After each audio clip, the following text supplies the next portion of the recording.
ಓಂ ಗುರುರ್ಬ್ರಹ್ಮ ಗುರುರ್ವಿಷ್ಣು ಗುರುರ್ದೇವೋ ಮಹೇಶ್ವರಃ ಗುರುರೇವ ಪರಂ ಬ್ರಹ್ಮ ತಸ್ಮೈ ಶ್ರೀ ಗುರವೇ ನಮಃ. ಓಂ ಸ್ಥಾಪಕಾಯ ಚ ಧರ್ಮಸ್ಯ ಸರ್ವಧರ್ಮಸ್ವರೂಪಿಣಿ ಅವತಾರ ವರಿಷ್ಠಾಯ ರಾಮಕೃಷ್ಣಾಯ ತೇ ನಮಃ. ಪ್ರೀತಿಯ ಬಂಧುಗಳೇ, ಶ್ರೀರಾಮಕೃಷ್ಣರ ಗೃಹಸ್ಥ ಭಕ್ತರು, ಇಂದು ನಾವು ನೋಡಲಿರುವ ಭಕ್ತನ ಹೆಸರು ರಾಮಚಂದ್ರ ದತ್ತ. ರಾಮಚಂದ್ರ ದತ್ತ ಬೇರೆ ಯಾರೂ ಅಲ್ಲ, ನರೇಂದ್ರನಾಥ ದತ್ತ ಎಂದರೆ ಸ್ವಾಮಿ ವಿವೇಕಾನಂದರ ಪೂರ್ವಾಶ್ರಮದ ಹೆಸರು. ಸ್ವಾಮೀಜಿಯವರ ಪೂರ್ವಾಶ್ರಮದ ದೂರದ ಸಂಬಂಧಿ ರಾಮಚಂದ್ರ ದತ್ತ. ಅಷ್ಟೇ ಅಲ್ಲ, ನರೇಂದ್ರ ಯಾವಾಗ ತನ್ನ ಮನೆಯಲ್ಲಿ ತಾನು ಖಂಡಿತ ಮದುವೆಯಾಗುವುದಿಲ್ಲ ಎಂದು ನಿರ್ಧಾರಾತ್ಮಕವಾಗಿ ಹೇಳಿಬಿಟ್ಟನೋ, ಆಗ ರಾಮಚಂದ್ರ ದತ್ತ ನರೇಂದ್ರನ ನೆರವಿಗೊದಗಿ, ನಿನ್ನಲ್ಲಿ ನಿಜವಾದ ಭಗವತ್ ತೃಷೆ ಇರುವುದಾದರೆ ನೀನು ಅಲ್ಲಿ ಇಲ್ಲಿ ಹುಡುಕಾಡಿ ಪ್ರಯೋಜನವಿಲ್ಲ, ನೇರವಾಗಿ ದಕ್ಷಿಣೇಶ್ವರಕ್ಕೆ ಹೋಗು, ಅಲ್ಲಿ ಪರಮಹಂಸರನ್ನು ಭೇಟಿಯಾಗು ಎಂಬ ಮಾರ್ಗದರ್ಶನವನ್ನು ಮಾಡಿರುತ್ತಾನೆ. ರಾಮಚಂದ್ರ ದತ್ತನದು ಒಂದು ವಿಶಿಷ್ಟವಾದ ವ್ಯಕ್ತಿತ್ವ. ಅವನಿಗೆ ಶ್ರೀರಾಮಕೃಷ್ಣರಲ್ಲಿ 100ಕ್ಕೆ 120ರಷ್ಟು ಶ್ರದ್ಧೆ, ಅಪಾರವಾದ ಪ್ರೇಮ, ಗೌರವ. ಅವನ ಶ್ರದ್ಧೆ ಯಾವ ಮಟ್ಟದ್ದೆಂದರೆ, ಅವನು ಹೇಳುತ್ತಿದ್ದ, ಶ್ರೀರಾಮಕೃಷ್ಣರು ಯಾವುದಾದರೊಂದು ಸ್ಥಳಕ್ಕೆ ಒಂದು ಬಾರಿ ಭೇಟಿ ಇದ್ದರೂ ಸರಿ, ಆ ಸ್ಥಳ ಪವಿತ್ರವಾಗಿ ಹೋಗುತ್ತದೆ. ಶ್ರೀರಾಮಕೃಷ್ಣರು ಯಾರನ್ನಾದರೂ ಒಂದು ಬಾರಿ ನೋಡಿದರೆ ಸಾಕು, ಆ ವ್ಯಕ್ತಿ ಉದ್ಧಾರವಾಗಿ ಹೋಗುತ್ತಾನೆ.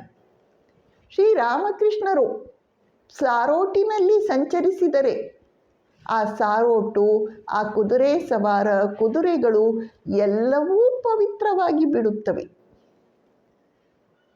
ಎಂಬುದು ರಾಮಚಂದ್ರ ದತ್ತನ 100ಕ್ಕೆ 100 ಶ್ರದ್ಧೆಯಿಂದ ಕೂಡಿದ ಮಾತುಗಳು. ಅದನ್ನು ಕೇಳಿ ಕೆಲವರು ಟೀಕಿಸಿದರೆ, ರಾಮಚಂದ್ರ ದತ್ತ ಹೇಳುತ್ತಿದ್ದ, ನೋಡಿ, ನೀವು ಮೊದಲು ಹೋಗಿ ಯಾರು ಶ್ರೀರಾಮಕೃಷ್ಣರನ್ನು ಒಂದು ಬಾರಿಯಾದರೂ ನೋಡಿದ್ದಾರಲ್ಲ, ಅಂತಹ ಕುದುರೆ ಸಾರೋಟುವಾಲ ಅಂಬಿಗ ಅವನ ಪಾದಗಳನ್ನು ಹಿಡಿದುಕೊಳ್ಳಿ, ಆಮೇಲೆ ಮಾತನಾಡಿ. ದಕ್ಷಿಣೇಶ್ವರದ ಕಸ ಗುಡಿಸುವವನು ಯಾರು ರಾಮಕೃಷ್ಣರನ್ನು ನೋಡಿದ್ದಾನೋ ಅವನ ಪಾದಗಳನ್ನು ಹಿಡಿದುಕೊಳ್ಳಿ, ಆಮೇಲೆ ನೀವು ಮಾತನಾಡಿ ಎಂದು ಹೇಳುತ್ತಿದ್ದ. ರಾಮಚಂದ್ರ ಶ್ರದ್ಧೆಯ ಮೂರ್ತ ರೂಪ. ಕಲ್ಕತ್ತಾದಲ್ಲಿ ವೈದ್ಯ ವಿಜ್ಞಾನವನ್ನು ಅಧ್ಯಯನ ಮಾಡಿ ಮುಗಿಸಿದ ರಾಮಚಂದ್ರ ದತ್ತ ಕಲ್ಕತ್ತಾ ಮೆಡಿಕಲ್ ಕಾಲೇಜಿನಲ್ಲಿ ಕೆಮಿಸ್ಟ್ ಆಗಿ ಕೆಲಸವನ್ನು ಮಾಡುತ್ತಿದ್ದ. ಅವನದು ಕೂಡು ಕುಟುಂಬ, ಜಾಯಿಂಟ್ ಫ್ಯಾಮಿಲಿ. ಕೌಟುಂಬಿಕ ಜೀವನದಲ್ಲಿ ಅವನಿಗೆ ಶಾಂತಿ, ನೆಮ್ಮದಿ ಇರಲಿಲ್ಲ. ಅವನು ನಾಸ್ತಿಕನಾಗಿದ್ದ. ಆದರೆ ಯಾವಾಗ ತನ್ನ ಒಬ್ಬಳು ಮಗಳು ಅಕಸ್ಮಾತ್ತಾಗಿ ತೀರಿಕೊಂಡು ಹೋದಳೋ, ರಾಮಚಂದ್ರನಿಗೆ ಸಿಡಿಲು ಹೊಡೆದಂತಾಯಿತು. ಅವನಿಗೆ ಜೀವನ ಮರಣಗಳ ಪ್ರಶ್ನೆ ಮನಸ್ಸನ್ನು ಸತಾಯಿಸತೊಡಗಿತು. ಉತ್ತರವನ್ನು ಕಾಣಲು ಅವನು ಹುಡುಕುತ್ತಾ ಬ್ರಾಹ್ಮ ಸಮಾಜವನ್ನು ಸೇರಿದ. ಬ್ರಾಹ್ಮ ಸಮಾಜದ ಸಂಪರ್ಕಕ್ಕೆ ಬಂದ ಮೇಲೆ ಅವನಿಗೆ ಪರಮಹಂಸ ಶ್ರೀರಾಮಕೃಷ್ಣರ ಹೆಸರು ಕಿವಿಯ ಮೇಲೆ ಬಿದ್ದಿತು. ಒಮ್ಮೆ ಹೋಗಿ ಭೇಟಿಯಾಗಿ ಬರೋಣ ಎಂದು ರಾಮಚಂದ್ರ ದತ್ತ ಮತ್ತು ಅವನ ಮಿತ್ರ ಮನಮೋಹನ ಮಿತ್ರ ಇರುವರು ಒಂದು ದಿನ ದಕ್ಷಿಣೇಶ್ವರಕ್ಕೆ ಹೋದರು. ಶ್ರೀರಾಮಕೃಷ್ಣರ ಕೋಣೆಯ ಬಾಗಿಲು ಮುಚ್ಚಿತ್ತು. ಬಾಗಿಲನ್ನು ಇವರು ತಟ್ಟುತ್ತಾರೆ.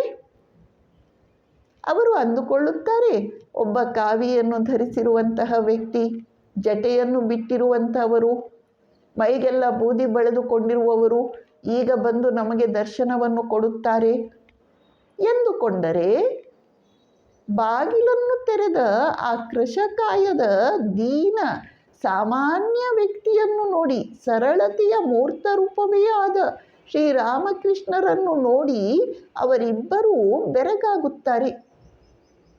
ಶ್ರೀರಾಮಕೃಷ್ಣರು ಅತ್ಯಂತ ಆತ್ಮೀಯತೆಯಿಂದ ಅವರಿಬ್ಬರನ್ನು ಒಳಗೆ ಬರಮಾಡಿಕೊಂಡಿದ್ದು ಅಷ್ಟೇ ಅಲ್ಲ, ತಮ್ಮ ಮಂಚದ ಮೇಲೆಯೇ ಇಬ್ಬರನ್ನೂ ಕೂಡಿಸಿಕೊಳ್ಳುತ್ತಾರೆ.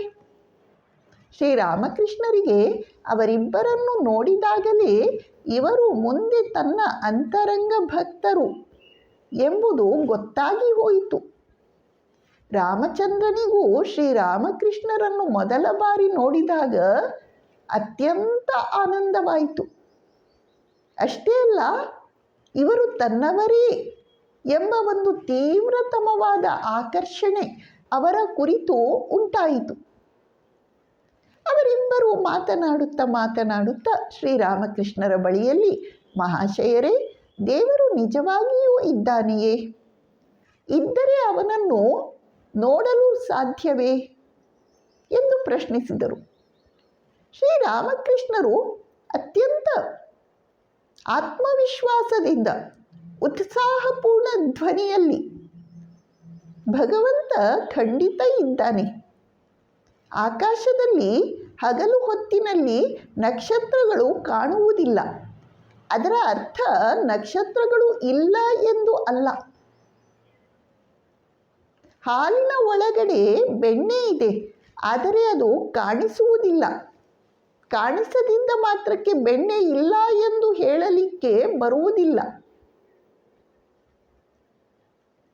ಒಂದು ಕೊಳದಿಂದ ಮೀನನ್ನು ಹಿಡಿಯಬೇಕಾದರೆ ಅಲ್ಲಿ ಗೊತ್ತಿರುವ ಒಬ್ಬ ವ್ಯಕ್ತಿಯನ್ನು ಕೇಳಬೇಕು, ಈ ಕೊಳದಲ್ಲಿ ಯಾವ ಬಗೆಯ ಮೀನು ಸಿಗುತ್ತೆ, ಅದನ್ನು ಹಿಡಿಯಲಿಕ್ಕೆ ಯಾವ ಎರೆಯನ್ನು ಹಾಕಬೇಕಾಗತ್ತೆ. ಅವನನ್ನು ಕೇಳಿ ಅದೇ ರೀತಿ ತಿಳಿದುಕೊಂಡು ಗಾಳವನ್ನು ಹಾಕಿ ಕುಳಿತುಕೊಂಡಾಗ, ಕಾದಾಗ ಕೊನೆಯಲ್ಲಿ ಮೀನು ಬಂದು ಎರೆಯನ್ನು ತಿನ್ನುತ್ತದೆ, ಗಾಳಕ್ಕೆ ಸಿಕ್ಕಿ ಬೀಳುತ್ತದೆ. ಮೀನು ಬೇಕು ಅಂದ ಕೂಡಲೇ ತಕ್ಷಣ ಮೀನನ್ನು ಹಿಡಿಯಲಿಕ್ಕೆ ಆಗುವುದಿಲ್ಲ. ಬೆಣ್ಣೆ ಬೇಕು ಅಂದ ಕೂಡಲೇ, ಹಾಲನ್ನು ನೋಡಿದ ಕೂಡಲೇ ಬೆಣ್ಣೆ ಸಿಗುವುದಿಲ್ಲ. ಅದಕ್ಕೆ ಹೆಪ್ಪು ಹಾಕಿ ಒಂದು ಸ್ಥಳದಲ್ಲಿ ಅಲುಗಾಡದೇ ಇಡಬೇಕು. ಬಳಿಕ ಅದನ್ನು ಕಡಿಯಬೇಕು, ಆಗ ಬೆಣ್ಣೆ ಸಿಗುತ್ತದೆ. ಹಾಗೆಯೇ ಭಗವಂತನನ್ನು ಪಡೆಯಬೇಕಾದರೆ ಸಾಧನೆಯನ್ನು ಮಾಡಬೇಕು. ಶ್ರೀರಾಮಕೃಷ್ಣರು ಅತ್ಯಂತ ಸರಳವಾಗಿ ಮನಮುಟ್ಟುವಂತೆ ಈ ವಿಚಾರಗಳನ್ನು ಹೇಳುತ್ತಿದ್ದರೂ ಕೂಡ ಅವರಿಬ್ಬರಿಗೂ ಅವರು ನಾಸ್ತಿಕರಾಗಿದ್ದರಿಂದ ಅಷ್ಟೇನೂ ಕುತೂಹಲಕರವೆನ್ನಿಸಲಿಲ್ಲ, ಆಸಕ್ತಿಕರವೆನ್ನಿಸಲಿಲ್ಲ. ಅದನ್ನು ಗುರುತಿಸಿ ಶ್ರೀರಾಮಕೃಷ್ಣರು, ಭಗವಂತ ಖಂಡಿತ ಸಿಗುತ್ತಾನೆ, ಆದರೆ ಭಗವಂತ ಬೇಕು ಅಂತ ಯಾರಿಗೆ ಇದೆ?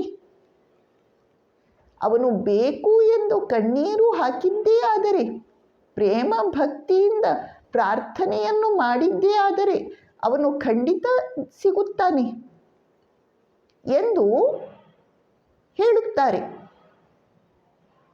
ಮನಮೋಹನ ಪ್ರಶ್ನಿಸುತ್ತಾನೆ, ಏನು ಭಗವಂತನನ್ನು ಇದೇ ಜನ್ಮದಲ್ಲಿ ನೋಡಲಿಕ್ಕೆ ಸಾಧ್ಯನಾ? ಶ್ರೀರಾಮಕೃಷ್ಣರು ಉತ್ತರಿಸುತ್ತಾರೆ, ಅವರವರ ಭಕ್ತಿಯ ತೀವ್ರತೆಗೆ ತಕ್ಕಂತೆ ಭಗವಂತ ಲಭಿಸುತ್ತಾನೆ ಎಂದು ಹೇಳಿ ಒಂದು ಭಜನೆ ಬರುತ್ತೆ. ಭಾವುಕನ ಭಾವದೊಳು ಅವನವನ ಒಲವು, ಆ ಒಲವಿಗನುಸಾರ ಅವನು ಪಡೆಯುವ ಫಲವು. ಶ್ರದ್ಧೆ ಎಲ್ಲಕ್ಕೂ ಮೂಲ ಇತ್ಯಾದಿ ಇತ್ಯಾದಿ ಆ ಭಜನೆಯನ್ನು ಹೇಳುತ್ತಾರೆ. ಮನಮೋಹನ ರಾಮಚಂದ್ರ ಇಬ್ಬರು ಹೊರಟು ನಿಂತಾಗ ಶ್ರೀರಾಮಕೃಷ್ಣರು ಅವರಿಗೆ ಸಿಹಿ ತಿನಿಸಿನ ಪ್ರಸಾದವನ್ನು ಕೊಡುತ್ತಾರೆ. ಇವರಿಬ್ಬರು ಬಾಗಿ ನಮಸ್ಕರಿಸುತ್ತಾರೆ. ಶ್ರೀರಾಮಕೃಷ್ಣರು ಮತ್ತೊಮ್ಮೆ ಬನ್ನಿ ಎಂದು ಹೇಳಲು ಮರೆಯುವುದಿಲ್ಲ. ಅಲ್ಲಿಂದ ಆರಂಭವಾಯಿತು ಇವರಿಬ್ಬರ ದಕ್ಷಿಣೇಶ್ವರ ಯಾತ್ರೆ. ರಾಮಚಂದ್ರ ದತ್ತ ಮನಮೋಹನ ಪ್ರತಿ ಭಾನುವಾರ ಬರುವುದನ್ನೇ ಕಾಯುತ್ತಿದ್ದರು. ಪ್ರತಿ ಭಾನುವಾರ ತಪ್ಪದೇ ದಕ್ಷಿಣೇಶ್ವರಕ್ಕೆ ಧಾವಿಸುತ್ತಿದ್ದರು. ಶ್ರೀರಾಮಕೃಷ್ಣರ ಅಮೃತಮಯ ವಾಣಿಗಳಲ್ಲಿ ಅವರಿಗೆ ತಮ್ಮ ಜೀವಕ್ಕೆ ಸಾಂತ್ವನ ಸಿಕ್ಕಿತು, ಭರವಸೆ ಸಿಕ್ಕಿತು, ನೊಂದ ಜೀವಕ್ಕೆ ಮಾರ್ಗದರ್ಶನ ಲಭಿಸಿತು. ಅವರ ಜೀವನಗಳೇ ಬದಲಾದವು. ಓಂ ಶಾಂತಿ ಶಾಂತಿ ಶಾಂತಿ. ಹರಿ ಓಂ ತತ್ಸತ್. ಶ್ರೀರಾಮಕೃಷ್ಣಾರ್ಪಣಮಸ್ತು.